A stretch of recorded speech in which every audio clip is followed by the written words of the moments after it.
Albi, Educação e Tecnologia no Mercado 4.0. Saudações a todos! Um olhar mais atento em relação às crianças. Esse é o tema do programa de hoje, em que iremos abordar de que maneira papais e mamães devem ficar atentos em relação ao compartilhamento de dados dos filhos. Nosso entrevistado será o professor e engenheiro Oscar Asakura, ele que é um especialista em inteligência de dados. Muito bem-vindo, professor Asakura. Tá tudo bem com o amigo? Oi, Madureira, como vai? Espero que bem, como sempre. Professor Asakura, cada caso é um caso, mas será que existe o comportamento ideal dos pais em relação ao monitoramento dos filhos? Em primeiro lugar, como disse no programa anterior, uma criança nos primeiros 7 anos de vida não deve ter acesso ao mundo digital, mas sim apenas ao mundo real, isto é, ter interação somente com pessoas, objetos, comunicações com a vida real e não vida virtual. Em segundo lugar, os pais são inteiramente responsáveis pelo acesso aos conteúdos dos seus filhos no mundo virtual. Portanto, é necessário saber onde e o que eles acessam. Em terceiro lugar, os pais devem conversar o porquê eles adotaram estes princípios e ações em relação aos filhos, para que eles possam saber falar com os seus amigos e colegas que os pais deixam ter mais acesso ao mundo virtual. Existem organismos públicos para situações como essa? Delegacias especializadas em crimes de informática?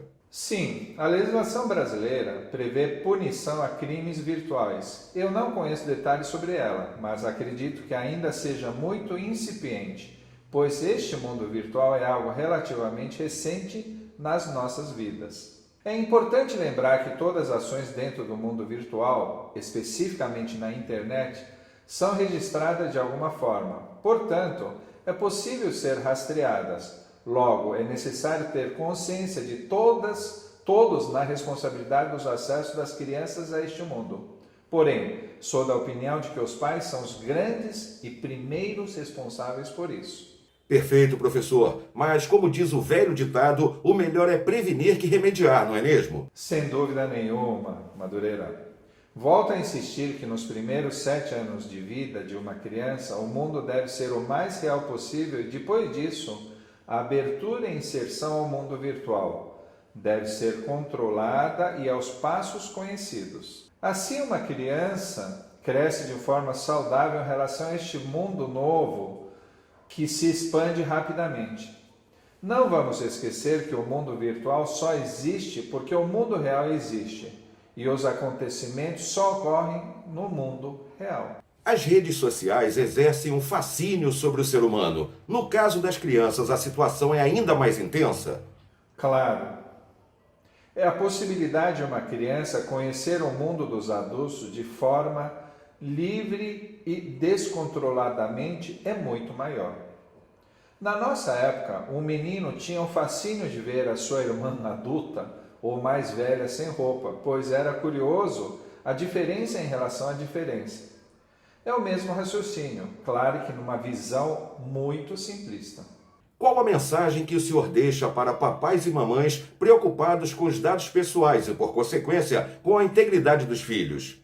Como disse nas questões anteriores, os pais são os únicos e primeiros responsáveis pela integridade dos filhos em todos os sentidos. Portanto, não esqueçam desta responsabilidade e ajam antes que sejam tarde. Na minha opinião, isso deve ser iniciado nos primeiros 7 anos de vida de uma criança e depois abrir o acesso ao mundo virtual de forma controlada e justificada. O episódio de hoje vai ficando por aqui. Debatemos a questão dos dados pessoais e a relação com as crianças, tentando identificar a melhor maneira para que papais e mamães exerçam um controle sobre as crianças, mas sem ultrapassar a individualidade delas. No próximo episódio, vamos debater a questão do controle dos dados pessoais do cidadão comum. Nosso entrevistado, o professor e engenheiro Oscar Sakura, um especialista em gerenciamento de dados. Até a próxima! Ensino à distância na área tecnológica é na AOB. Professores de mercado, conteúdos práticos, metodologia inovadora. Nós temos o curso que você precisa para se tornar um profissional 4.0. Venha para a AOB. Matrículas no site e2d500.com.br.